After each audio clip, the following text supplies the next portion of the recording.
हरिहर किल्ला घोटी आणि नाशिक शहरापासून 40 किलोमीटर अंतरावर आहे, तर इगतपुरीपासून 48 किलोमीटर अंतरावर आहे.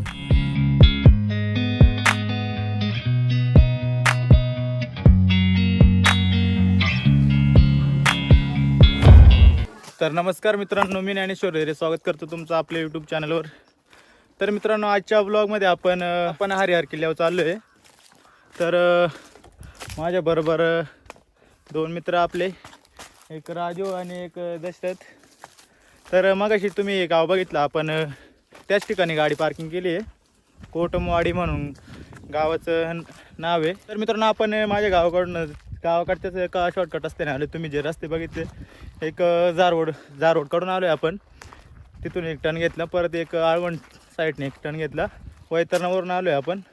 तर हर्षवाडीकडून पण तुम्ही जाऊ शकता, त्या साईडनं हर्षवाडी, आणि इकडनं पण येऊ शकता. तर बरेचसे ट्रेकर तिकडनंच येतात शक्यता हर्षवाडीकडून. तर आपण इकडनं आलो आहे. तर चला मित्रांनो, असा रस्ता आहे. बघू आपल्याला किती वेळ लागतो जायला. तर मित्रांनो बघा, इथून हरिहर किल्ला एकदम जवळच दिसतंय. या ठिकाणी द्वार आहे बघा. तर मित्रांनो, आता बरंच वरती चालत आलो आहे. हे बघा माझ्या पाठीमागं तिकडं हरिहर किल्ला, आणि आपला भगवा झेंडा आता लावला आहे आम्ही गाडीला. तर चला मित्रांनो, लवकर जाऊ वरती आपण. तर मित्रांनो, हे बघा एकदम आपण जवळ आले. इकडनं आलो होतो आपण पायी. हे गाव दिसतंय इकडं, एकदम जवळ आहे आता. तर मित्रांनो, आता आपण येऊन पोचलोय हरिहर किल्ल्याच्या एकदम पायऱ्यांच्या पायथ्याशी. हे बघा मित्रांनो, आता इथून अशी पायवाट आहे, चढू. तर मित्रांनो, ऊन एवढं लागतंय ना, विचाराच्या बाहेर ऊन आहे. आता एप्रिलची 4 तारीख, आज 4 तारखेला आलोय. जबरदस्त ऊन आहे. तर मित्रांनो, आता येऊन पोचलोय एकदम बरोबर पायथ्याजवळ. तर इथून आपली चढाई चालू आहे. तर बघूया आता किती वेळ लागतो आपल्याला जायला.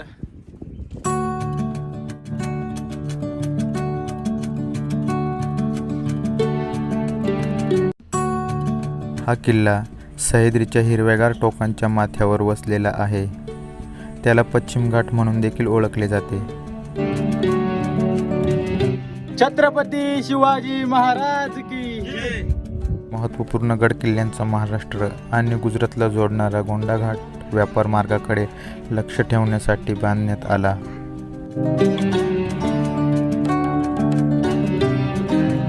अगदी 5 मिनिटात आपण 5 मिनिटं पण नाही, एकदम लवकर आले वरती.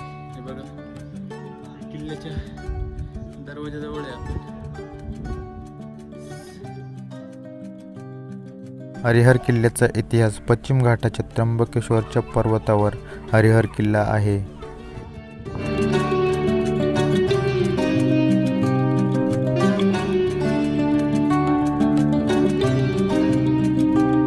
किल्ल्याची स्थापना सोना किंवा यादव वंशात झाली, म्हणजेच 9व्या ते 14व्या शतकाच्या दरम्यान बांधला असावा.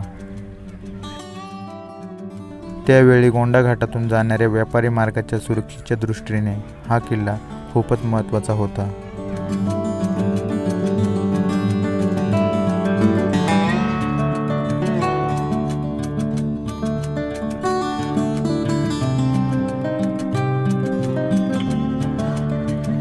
सुरुवाती झालेल्या हल्ल्यांपासून तर ब्रिटिश सैन्यांच्या ताब्यात घेण्यापर्यंत विविध आक्रमण या किल्ल्याने झेलले.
तर इकडं अजून एक पाण्याचं टाकं, स्वच्छ पाणी आहे एकदम, पण त्याच्यात शेवळ गेले. तर मित्रांनो इकडे बघशाल तर हे बघा, प्रत्येकाने ज्याची त्याची आठवण अशी रचून ठेवली आहे. मला मी एकदम जवळून दाखवतो आता.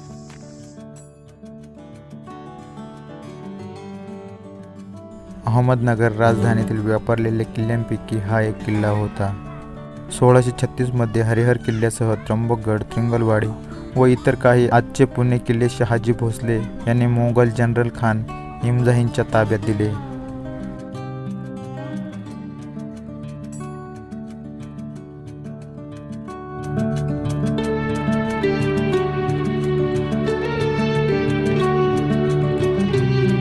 युद्धप्रसंगी लागणारी तोफेची दारू साठवून ठेवण्यासाठी असलेले दारू कोठार आजही भक्कम स्थितीत आहे. दगड आणि चुन्यामध्ये त्याचे बांधकाम आहे.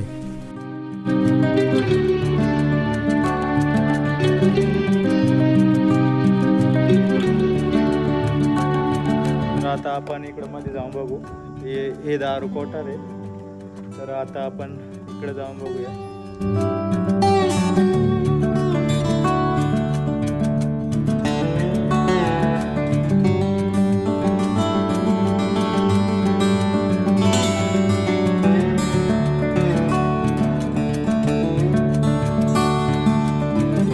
तर मित्रांनो आपण बरंचसं फिरलोय. आता इकडच्या टोकाला जाऊ. तर मित्रांनो इकडं आपण जाऊन आलो. आता जाऊया इकडं किल्ल्याच्या सर्वात उंच भागावर. तर मित्रांनो आता आपण येऊन पोहोचलोय वरती बाले किल्ल्यावर. हे बघा, इथून संपूर्ण किल्ला दिसतो.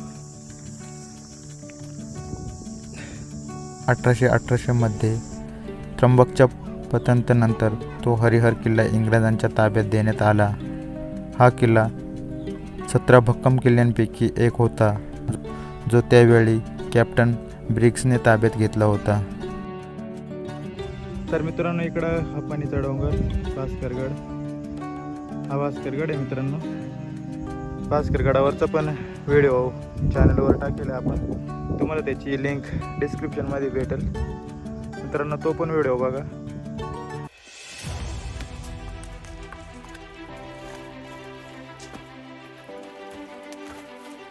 तर मित्रांनो आता आम्ही इकडे जातोय. इकडं पण चोर वाटे वाटतं.